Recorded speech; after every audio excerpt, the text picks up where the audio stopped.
So thank you so much for showing up, you guys. Wow. Let me just start by saying that, like, I have had the roughest, I think, last 12 to 15 hours of my life. So, yeah. I have no clue. My assistant, Pearl, was asking if she should join. I guess, like, she'll join at some point.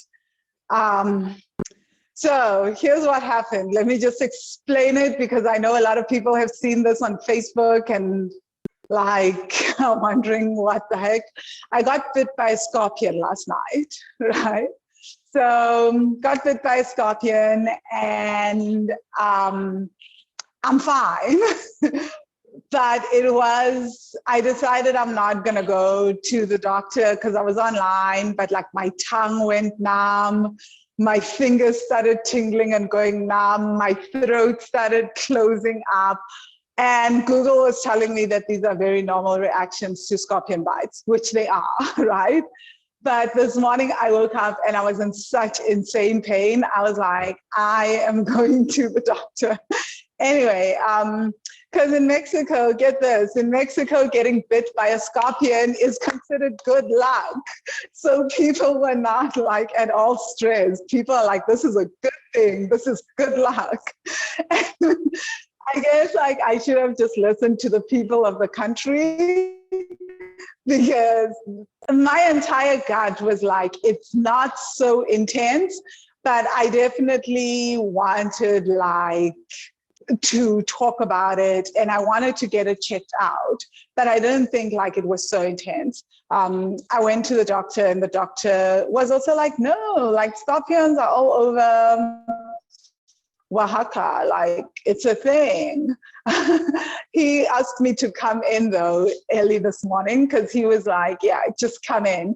He was pretty sure it was not harmless because of all the things that I've said. So I've learned, he set me down and he, with my friend Lavi, she's been with me the entire step of the way. So Lavi, I mean, incredible. Lavi is an ER nurse, right, from the US. So guys, just give me a minute because clearly people are not checking their emails. I'm just going to quickly respond to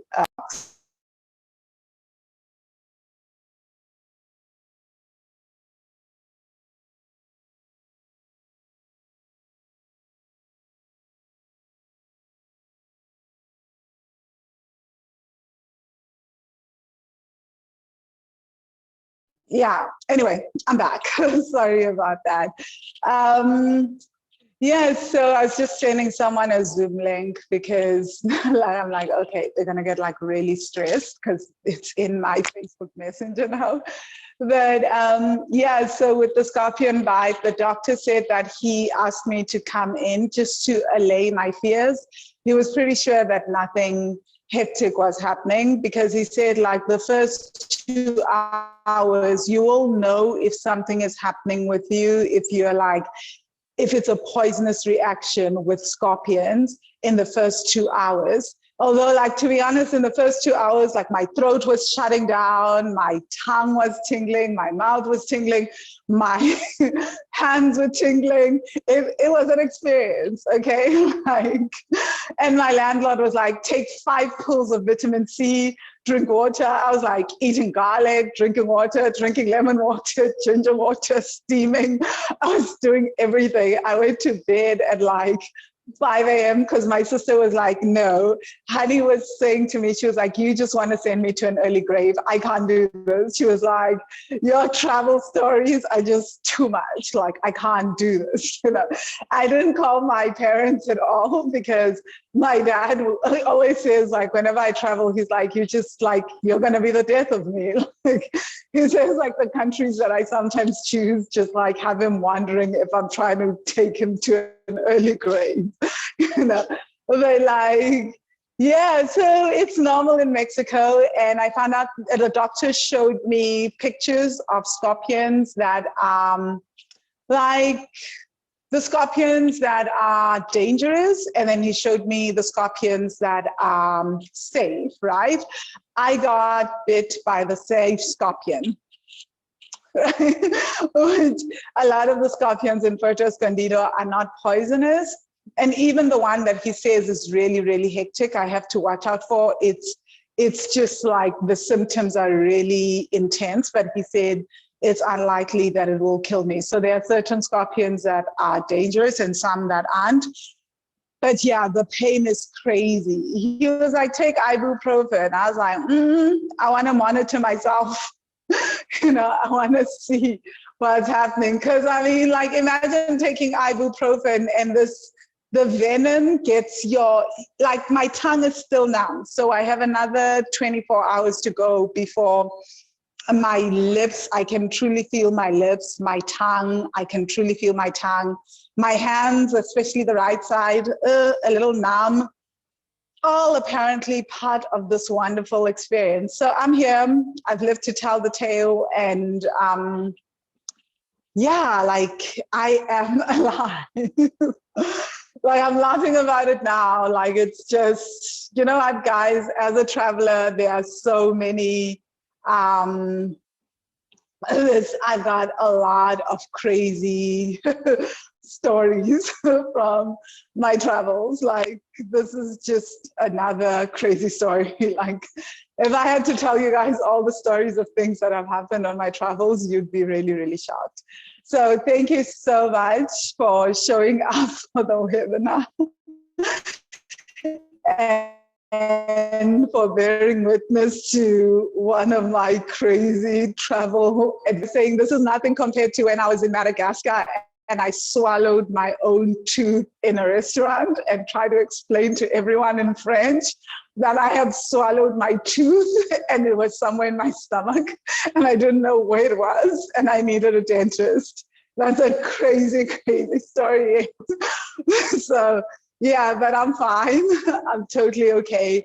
I am here and this is all part of the stories. Like this is what makes travel, And also it's very, very interesting because in all these countries, I think if you don't have a community as a traveler, like so much could have happened. Like I had Lavi, I had Ale, Lavi had her community that had just met me yesterday. And so community, again, is still the order of the day. And I think this brings me, actually, it segues very well into the retreat and as to why I do the retreats the way that I do. So today is a Q&A where I'm hoping that you guys can ask me any questions about retreats.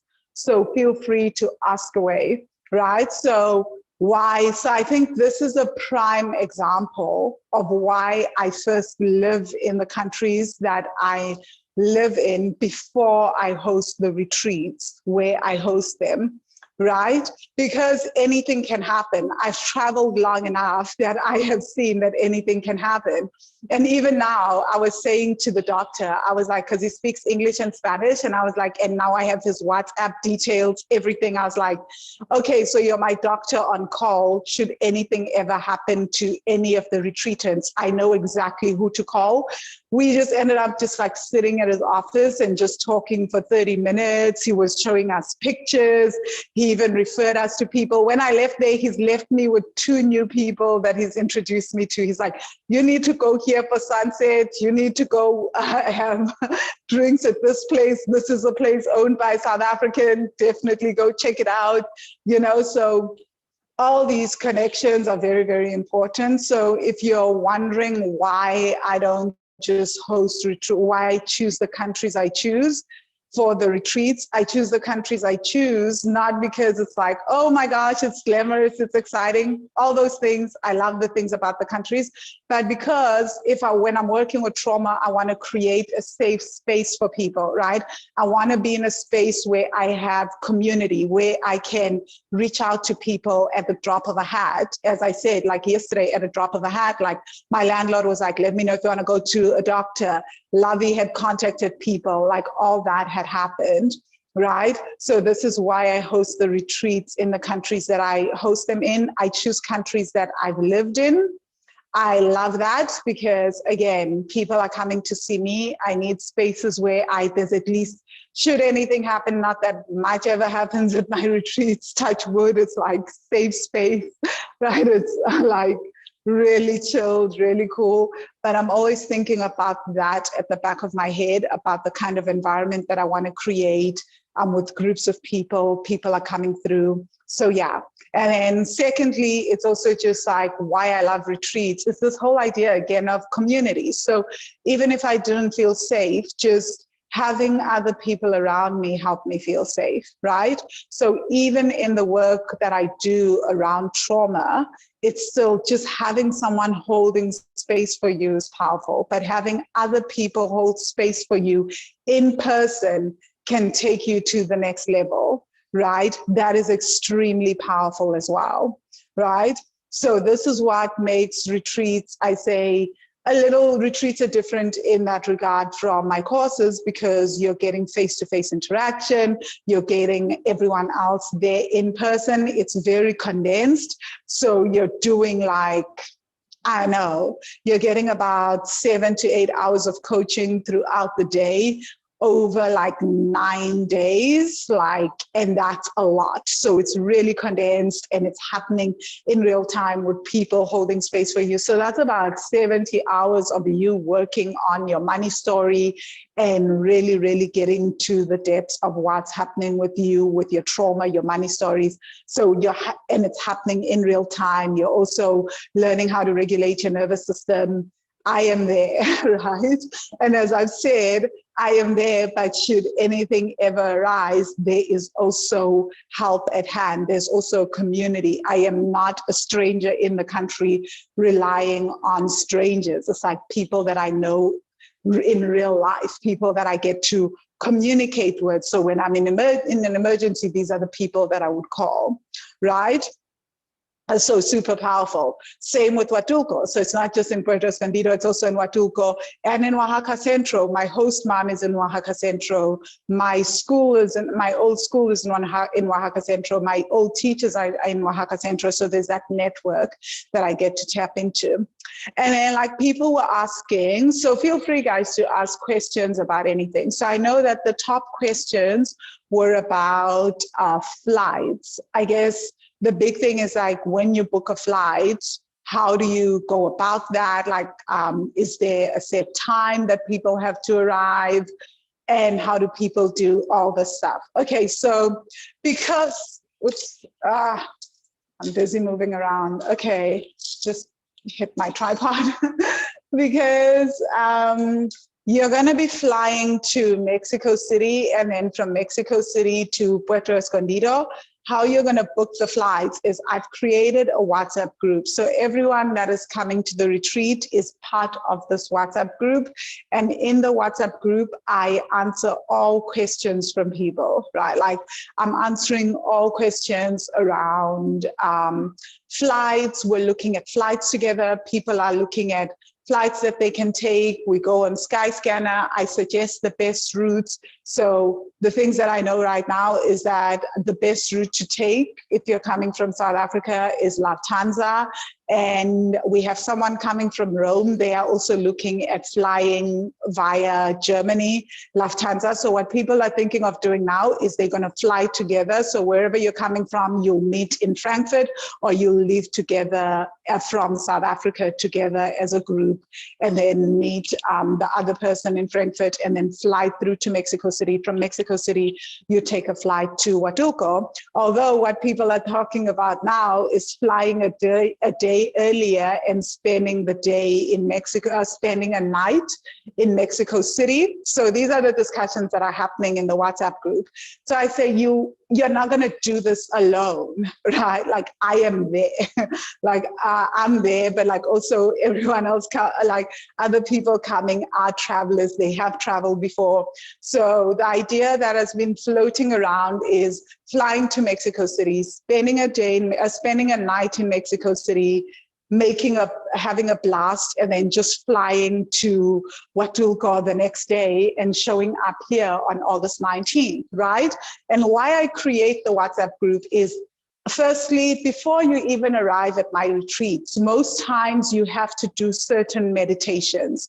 So I ask people, what is it that you're struggling with? Tell me what your money story is, etc. Then in the group, I will send people certain meditations and say, these are the meditations I would like you to do before you even arrive at the retreat. I even do this with the South African retreats, by the way. And the reason for that is quite simple. By the time people come to the retreats, I want them to have unearthed certain things so that the retreats are like, we're not starting from zero. You're coming in already seeing things. We're already doing things pre the retreat. And it also gives me an idea of the kind of theme that will be in this retreat. Right? I'm getting an idea of like, okay, what's happening? But also it creates that community feel, right? Most people like hop on a flight together and they're already asking each other about the meditations and saying things like, hey, this is what came up for me. I saw your response in the WhatsApp group. Let's have a conversation. So again, people are not strangers. And I create this WhatsApp group precisely because of that. I don't want a situation where people arrive at the retreats and someone feels like they are an outsider, they don't know anyone, they are a stranger. None of that. None of my retreats work like that. As Unathi told you, when she arrived at the retreat, like if you haven't seen the video that I did with Unathi on Instagram, how she shared, like when she arrived at the retreat, she was like, I don't usually talk amongst people, I'm an introvert, but because of the dynamic of the retreat, she was already talking, she jumped in and that's how she was able to get her breakthroughs, right? So I'm creating that. This is my 11th retreat. So I've kind of learned what works, what doesn't work. I've done this, right? I'm understanding what are some of the things that need to happen. And I'm also gauging from people's responses with certain meditations and what they're telling me beforehand, before the retreat, that, oh, okay, these are possibly things that are going to come up at the retreat and things that we're going to focus on.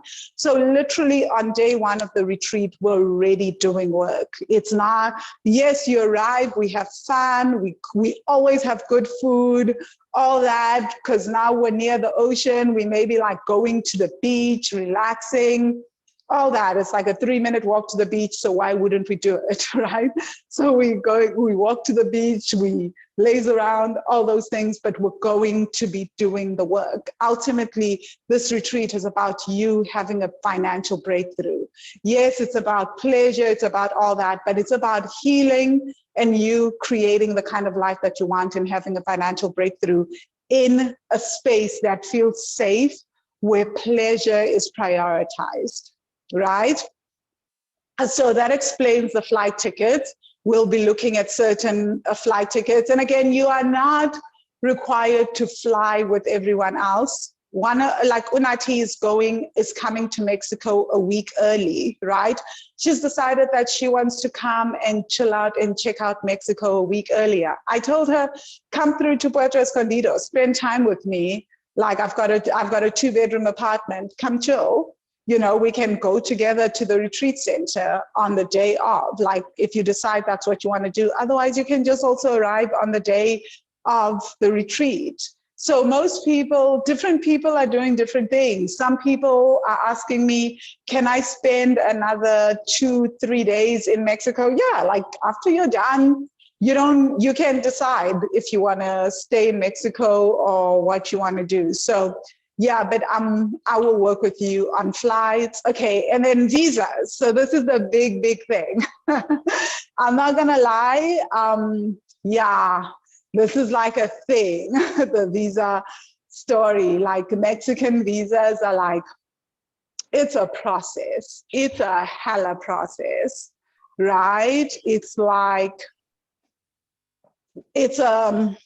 so I would say to people, if you want to come through to the retreat, I'm pretty much sure that like at the end of July, I can't, even if I wanted to, it's not going to be easy for me to take on someone extra at all, right?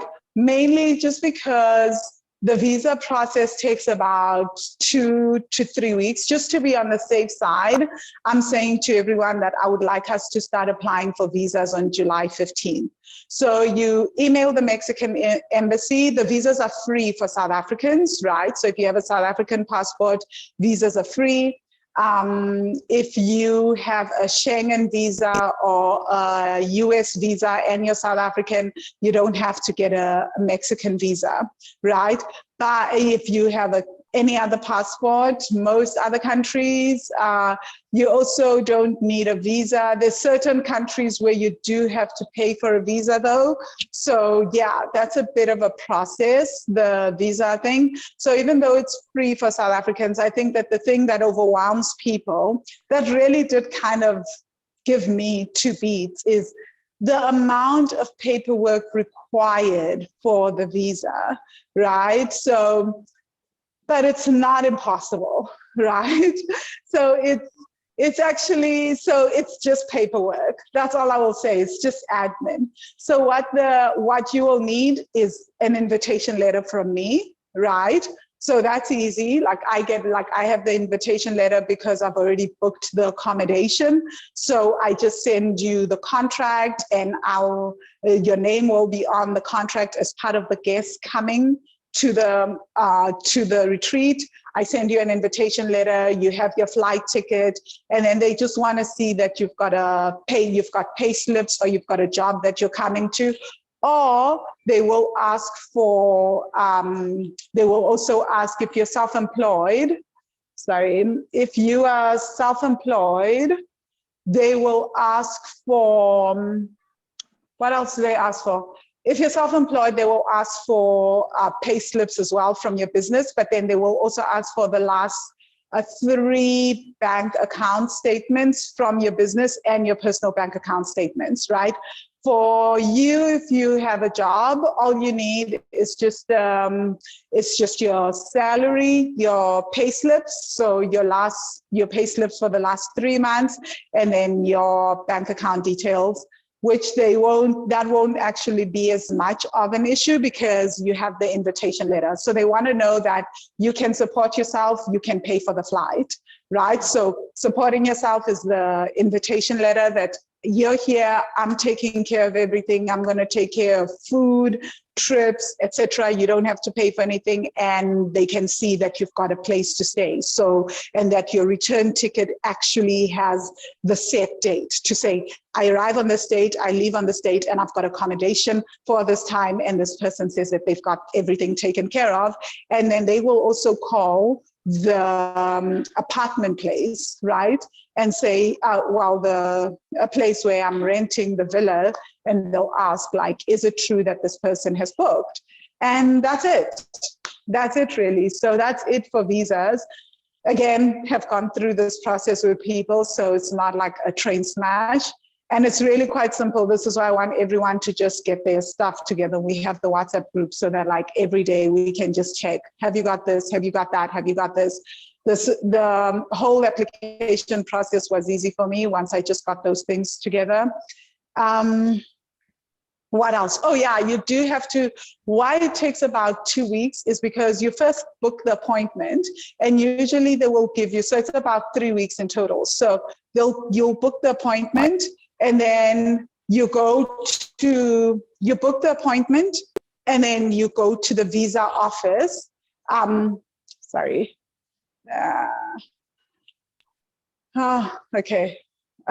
You book the appointment, and then they will give you a date to go do an interview for the visa. So certain countries do this, most countries do this, where they go and they want to interview you to see if you're really telling the truth about the visa process, right?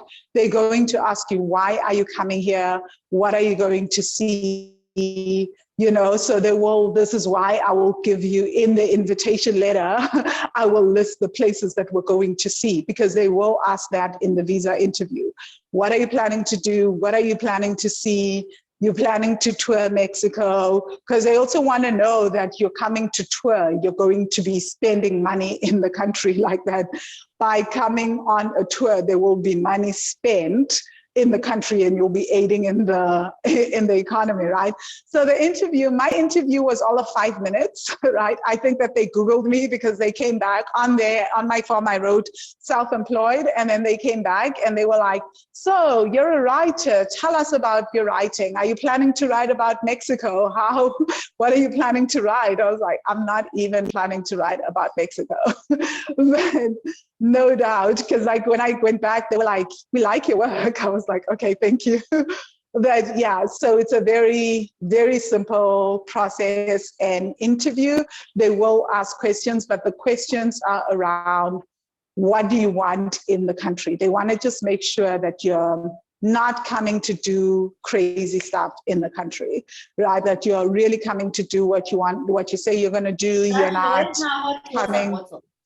Hello, someone is talking. Please mute yourself. Tandiwe, were you asking about hot water bottles?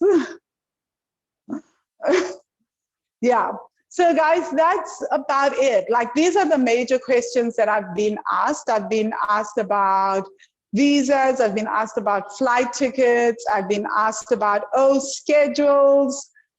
People keep asking me to give them a day-to-day schedule. I genuinely can't. Not because I can't, but like, I just, I know what we're going to do. Like, I can give you an idea. Like, every morning, what I can say is every morning on the retreats, we do Tantra yoga, and then we do womb work, right? We go into the womb, we do a lot of womb work. Tantra yoga, by its very nature, is exactly what it says it is. It is Tantra yoga, right? It is yoga that is focusing on the second, third, and first chakras a lot, but all the chakras, but I mean, Tantra being Tantra, So we're doing a lot around the womb as well.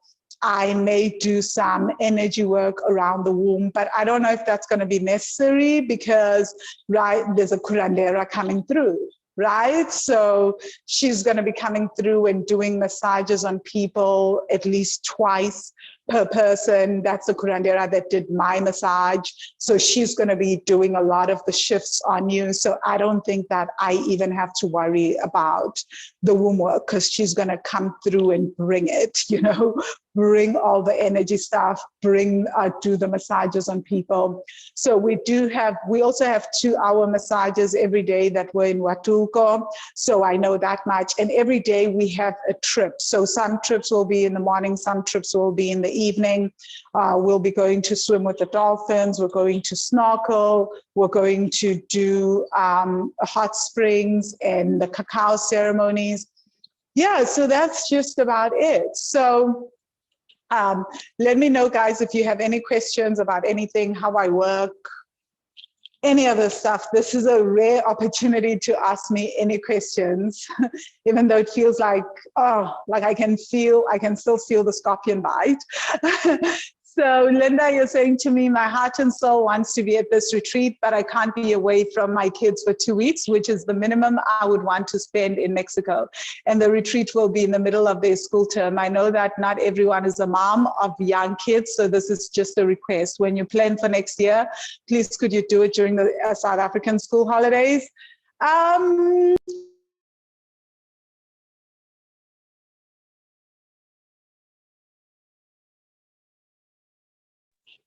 Oh, did you guys get what I read about Linda and what she said about, she was asking me about how she's a mom of 2 kids and she can't come to the retreat because it's during the school year, and she's asking that I plan around South African holidays. Unfortunately, I don't work like that, right? Like, I try my best to plan according to that, but I also work with Spirit. So Spirit doesn't keep a time thing in order, And it's like very, very ironic because the dates that I chose according to my astrologer just work with where I am. Like, it's like a prime time for me in terms of certain things on my astrology chart. So like, I guess like I'll be tapped in and tuned in, right? So much as I would love to do that, Linda, I really cannot promise that right? Like I try my best. I try to schedule things during Easter, like some of my retreats I've had during Easter, I've scheduled them during that time. But again, it's also about what feels right to me and where I am led. It's unfortunate, you know, but yeah, I'll try my level best, but I can't really ever promise. Oh, okay. And then people had also asked me about payments and payment plans for the retreats. Okay, so payment plans for the retreats, how do they work? Yes. So what I had said to people is that the retreat is 5,500 US dollars or 80,000 Rand. And I'm giving people a payment plan of 4 installments. The last installment is to be made on the last week of September.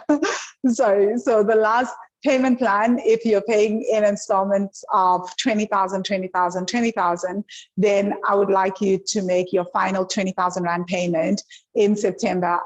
I know one of my clients is like, man, you're so trusting. I'm like, yeah, like a lot of the people that come to my retreats are my clients anyway. So like these people have to see me all the time and they understand money karma and they understand how money works and the relationship with money. So I've actually never had an issue with that before at a retreat. I'm like, I don't think there'll ever be an issue. I just don't have that kind of thinking in my head, right? So that's the way that I'm asking people to make payment. So if you want to pay once off, actually, I was thinking about this, that if people want to make a full payment upfront, I would also be willing to give people like a 10% discount if you want to pay everything up front, because that makes it easier for me when I'm booking tours, when I'm booking everything that I can use that money to do all the upfront booking, to do all bookings upfront and secure everything right now, right? Or secure as much as I can right now. So yeah, so I'm willing to give a 10% discount to someone who is willing to make the full payment upfront.